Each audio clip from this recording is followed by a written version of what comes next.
گی. جو قبروں کے اندر دفن ہے تمہیں تمہارے دوست کی یاد آئے گی. وہ بھی تو ہمارے طرح دنیا میں تھے, وہ بھی گھوما کرتے تھے, وہ بھی تو کھایا کرتے تھے, وہ بھی تو ٹہلا کرتے تھے, وہ بھی تو موج مستی کیا کرتے تھے. لیکن آج وہ دنیا میں نہیں ہے, وہ دنیا میں نہیں ہے, قبر میں چلے گئے. پتہ نہیں اس کے ساتھ کیا معاملہ ہو رہا ہے. فَذَرُوهَا فَإِنَّا تُذَكِّرُكُمُ الْمَوْتِ, تمہیں موت زیادہ یاد آئے گی, تمہیں آخرت زیادہ یاد آئے گی, تم آخرت کی زیادہ فکر کرنے لگو گے. میرے پیارے ساتھیوں, تصور کرو اللہ کے نبی نے قبر کی زیارت کرنے کا حکم دیا ہے. قبر کو دیکھ کر کے باقاعدہ تمہیں موت یاد آئے گی, آخرت یاد آئے گی.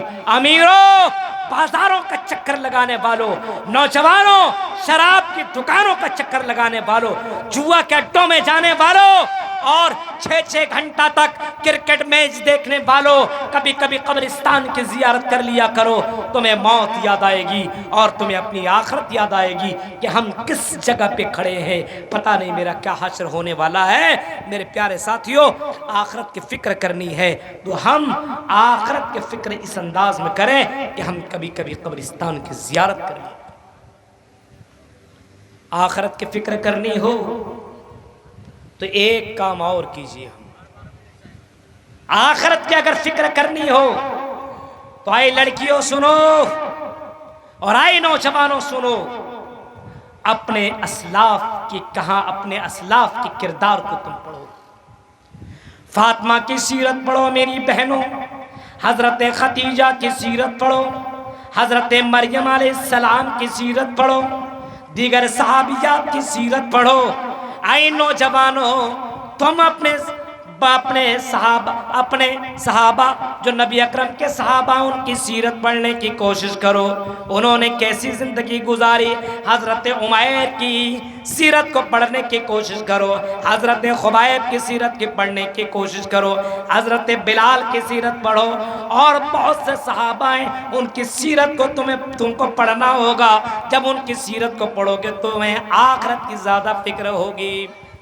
حضرت عمیر روزانہ بڑے مہنگی کپڑے پہنا کرتے تھے, بہت ہی زیادہ مہنگے کپڑے پہنا کرتے تھے.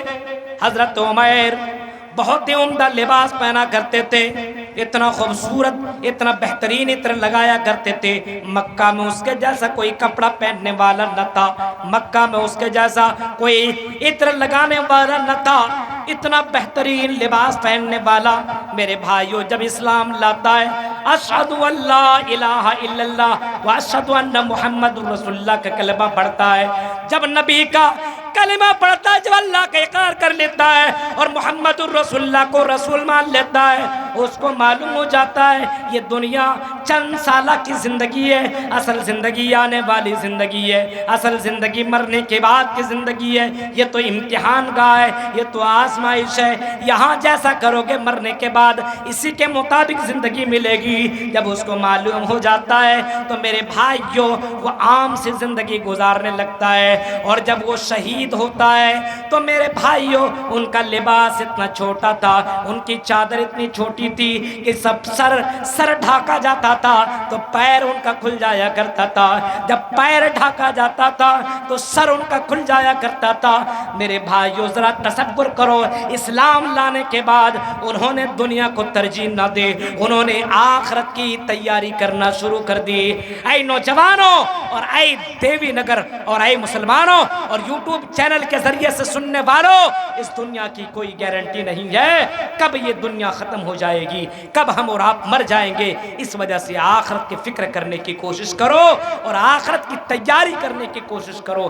جلسہ سننے کے لیے آیا کرتے ہو تو جلسہ سننے کے بعد اپنے اندر چینجنگ کرو, بدلاؤ کرو. کچھ صحابہ ایسے بھی گزرے ہیں کہ قرآن کی آیت ان کے سامنے پڑھی جاتی تھی, قرآن کی آیت وہ پڑھتے تھے اور اس قرآن کی آیت کے اوپر جب تک عمل نہیں کر لیا کرتے تھے اس آیت سے آگے نہیں بڑھتے تھے.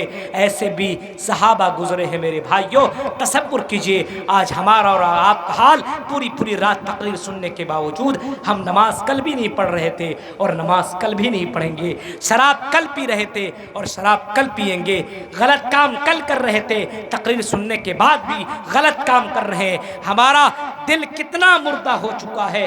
کبھی اپنے آپ کے پر غور و فکر کرنے کی کوشش کیجئے کہ ہم واقعی زندہ ہیں کہ مردہ ہیں۔ اللہ کہتا ہے اس کے پاس دل ہے لیکن یہ سمجھتا نہیں، ان کے پاس آنکھیں ہیں لیکن یہ دیکھتا نہیں۔ میرے بھائیوں، ہم مردہ ہو چکے ہیں، اس قوم کو زندہ ہونے کی ضرورت ہے۔ اے میری قوم کے لوگوں، غیور مسلمانوں، اٹھو، زندہ قوم بنو، خود کو جاگاؤ اور اپنی قوم، خود کو جاگو اور اپنی قوم کو جگاؤ، خود زندہ رہو اور اپنی قوم کو زندہ رکھو۔ اب فلسطین کو دیکھ کر کے افسوس کرتے ہو، اس کے لیے دعا نہیں کر سکتے ہو کیونکہ تم نماز نہیں پڑھتے ہو، تو دعا کیا کرو گے؟ میرے بھائیوں، ہم آخر میں اس فلسطین کے لیے بھی دعا کریں گے اور ہم اپنے لیے بھی دعا کریں گے کہ رب العالمین ہمیں اس دنیا سے زیادہ آخرت کی فکر کرنے کی توفیق عطا فرما۔ رب العالمین فلسطین کے مسلمانوں کے پر بے شمار ظلم اٹھایا جا رہا ہے، ہماری بہنوں کے ساتھ، ہماری بیٹیوں کے ساتھ، ہمارے بھائیوں کے ساتھ طرح طرح کے مظالم اٹھائے جا رہے ہیں۔ اے اللہ تو غیبی مدد عطا فرما، اے اللہ تو ہر چیز کے اوپر قادر ہے، اے اللہ تو کچھ بھی کر سکتا ہے، اے اللہ تیرے پاس وہ پاور ہے، وہ ہتھیار ہے جو دنیا کی کسی طاقت کے پاس نہیں ہے، کسی بادشاہ کے پاس نہیں ہے۔ اے اللہ تو اپنی غیبی مدد فلسطین کے مسلمانوں کے اوپر اللہ مدد عطا فرما۔ رب العالمین جب تک تو ہمیں زندہ رکھ، اسلام کے اوپر زندہ رکھ، آخرت کی فکر کرنے کی توفیق عطا فرما۔ آمین وآخر دعوانا الحمدللہ رب العالمین والسلام علیکم ورحمۃ اللہ وبرکاتہ۔ وعلیکم السلام ورحمۃ اللہ وبرکاتہ۔